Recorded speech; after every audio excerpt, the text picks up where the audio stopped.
Hi friends, எல்லாருக்கும் வணக்கம். Welcome back to our channel. இன்றைக்கி நம்ம பார்க்க போகிற பதிவு என்னன்னு பார்த்தீங்க அப்படின்னா, நவராத்திரி நாளோட 5ஆம் நாள் பூஜையோட சிறப்பம்சத்தை பற்றி தான் நம்ம பார்க்க போகிறோம் இந்த ஆடியோவில். அதாவது 7/10/2024 புரட்டாசி மாதம் 21ஆம் நாள் வரக்கூடிய திங்கட்கிழமை வரக்கூடிய நவராத்திரி பூஜையோட 5ஆம் நாளோட சிறப்பம்சத்தை தான் இந்த பதிவில் நம்ம பார்க்க போகிறோம்.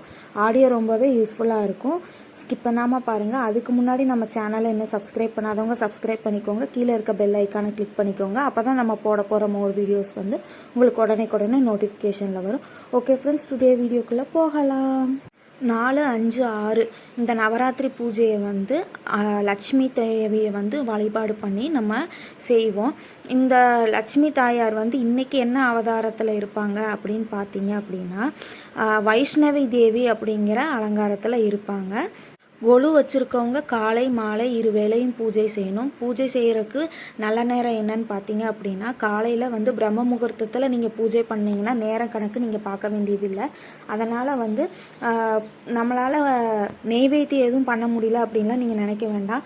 நம்மக்கிட்ட இருக்க பல வகைகளை வச்சு தீபாராதனை காமிச்சு நீங்கள் காலையில் பிரம்ம முகூர்த்தத்தில் பூஜையை முடிக்கிறவங்க முடிச்சுக்கலாம். இல்லை அப்படின்னா 6:15, அதாவது காலை 6:15 7:15 வந்து நல்ல நேரம் இருக்குது. அந்த நேரத்தில் நீங்கள் வந்து வழிபாடை கடைப்பிடிக்கலாம்.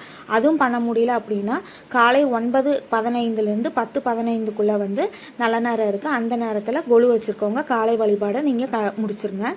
மாலை வழிபாட்டுக்கு வந்து நல்ல நேரம் என்னன்னு பார்த்தீங்க அப்படின்னா, மாலை 5:30 இரவு 9:30 வந்து நீங்கள் கொலு வச்சுருக்கவங்களாகட்டும், இல்லை நவராத்திரி மாலை நேரம் மட்டும் நான் சாமி கும்பிட்டுருக்கேன் அப்படின்ட்டு இருக்கவங்க இந்த டைமுக்குள்ளே வந்து நீங்கள் உங்களோட வழிபாடை வந்து முடிச்சிருங்க.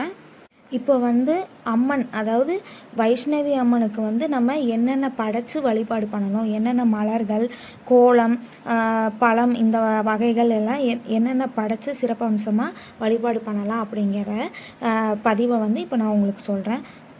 கோலம் வந்து பறவை வகையான கோலம் வந்து சாமி முன்னாடி போடலாம். அதுக்கப்புறம் வந்து மலர்கள் வந்து என்ன மலர்களால் அம்மனுக்கு வந்து அலங்காரமும் அர்ச்சனையும் பண்ணால் நல்லா இருக்கும் அப்படின்னு பார்த்தீங்கன்னா, மனோரஞ்சிதம், பாரிஜாதம் இந்த 2 பூக்கள் வந்து கிடைத்ததுன்னா அதில் பண்ணலாம். இல்லைனா வாசனை நிறைந்த பூக்கள், மல்லி, முல்லை இந்த மாதிரி பூக்களை வச்சு அர்ச்சனை செய்யலாம். இலை வகைகளில் வந்து திருநீற்று பச்சை இலை அப்படிங்கிற இலையை வச்சு நீங்கள் அம்மனை வந்து வழிபாடு பண்ணலாம். நெய்வேத்தியம் என்ன படைக்கலாம் அப்படின்னு பார்த்தீங்க அப்படின்னா, தயிர் சாதம், சுண்டல் வகையில் வந்து பூம்பருப்பு சுண்டல், அதாவது கடலை பருப்பு சுண்டல் வகையை நீங்கள் படைத்து வழிபாடு பண்ணால் இன்னும் சிறப்பாக இருக்கும். பழ வகைகளை எடுத்துக்கிட்டிங்க அப்படின்னா மாதுளை பழம், அதுக்கப்புறம் நிறம், என்ன நிறம் வந்து நீங்கள் ஆடை உடுத்தி வழிபாடு பண்ணுறதாகட்டும், இல்லை கலச வழிபாடு பண்ணிட்டு இருந்தீங்க அப்படின்னா அம்மனுக்கு என்ன கலர் வஸ்திரம் படைச்சா நல்லது அப்படின்னு பார்த்தீங்கன்னா சிவப்பு கலர்.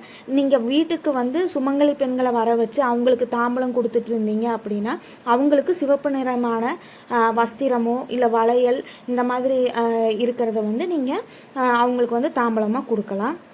பலன்கள் என்ன பலன்கள் கிடைக்கும் அப்படின்னு நீங்கள் பார்த்தீங்க அப்படின்னா, வெற்றி பாதை, அதாவது தொழில், வியாபாரம் இதில் வந்து வெற்றியை வகுத்து கொடுத்து அதுக்கப்புறம் பணவரவை வந்து அதிகப்படுத்துகிற பலன் வந்து இந்த பூஜையை நீங்கள் கடைப்பிடித்தீங்க அப்படின்னா உங்களுக்கு கிடைக்கும்.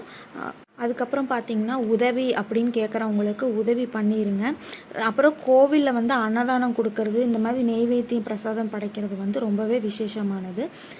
உங்களால் முடிஞ்ச நெய்வேத்தியம் வந்து கோயிலில் அம்மனுக்கு சாத்தி அதுக்கப்புறம் வந்து பிரசாதமாக எல்லாத்துக்கும் கொடுங்க.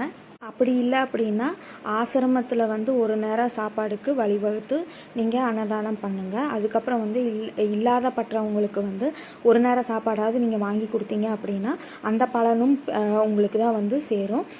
இந்த மாதிரி நல்ல விஷயங்களை நீங்கள் பண்ணுறதுனால அம்மன் வந்து நீங்கள் எளிமையாக வேண்டி அம்மன் முன்னாடி நின்னாலே வந்து மனம் குளிர்ந்து உங்களுக்கு வந்து வரத்தை அள்ளி கொடுப்பாங்க. அதுக்கப்புறம் பார்த்தீங்க அப்படின்னா திருச்செந்தூர் மாவட்டம், அதாவது திருச்செந்தூர் தூத்துக்குடி மாவட்டத்தில் குலசேகரப்பட்டினம் அப்படிங்கிற ஊரில் வந்து முத்தாரம்மன் கோவிலில் வந்து நோம்பி, அதாவது திருவிழாவை வந்து சாட்டியிருக்காங்க. தசரா திருவிழா முடிந்தவங்க வந்து அந்த கோயிலுக்கு போயிட்டு வாங்க. ஏன்னா நம்ம எப்படி நவராத்திரி பூஜை வீட்டில் வழிபாடு பண்ணுறோமோ, அம்மன் வந்து 9 நாள் விரதம் இருந்து, அம்மனுக்கு விரதம் இருந்து, அந்த மாதிரி 10ஆம் நாள் வந்து அம்மன் சூரனை அழிக்கிற விசேஷம் நடக்க போகுது. இந்த நவராத்திரி பூஜையோட ஏதாவது ஒரு நாள் வந்து நீங்கள் அந்த கோவிலுக்கு போயிட்டு வந்தீங்க அப்படின்னா இன்னுமே விசேஷமானதாக இருக்கும். அம்மன் வந்து நீங்கள் கேட்குற வரத்தை எல்லாமே அள்ளி கொடுப்பாங்க. முடிஞ்ச அளவுக்கு அந்த கோயிலுக்கு போயிட்டு வாங்க, நல்லதே நடக்கும். ஓகே நண்பர்களே, இந்த பதிவு வந்து உங்களுக்கு ரொம்பவே யூஸ்ஃபுல்லாக இருக்கும்னு நினைக்கிறேன். பிடிச்சிருந்தா லைக் பண்ணுங்கள், ஷேர் பண்ணுங்கள், கமெண்ட் பண்ணுங்கள், சப்ஸ்கிரைப் பண்ணுங்கள். அப்போ தான் நான் போட போகிற அடுத்தடுத்து நவராத்திரி வீடியோ, எந்த வீடியோ போட்டாலுமே உடனே உங்களுக்கு நோட்டிஃபிகேஷனில் வரும். ஓகே ஃப்ரெண்ட்ஸ், தேங்க்யூ, பாய்.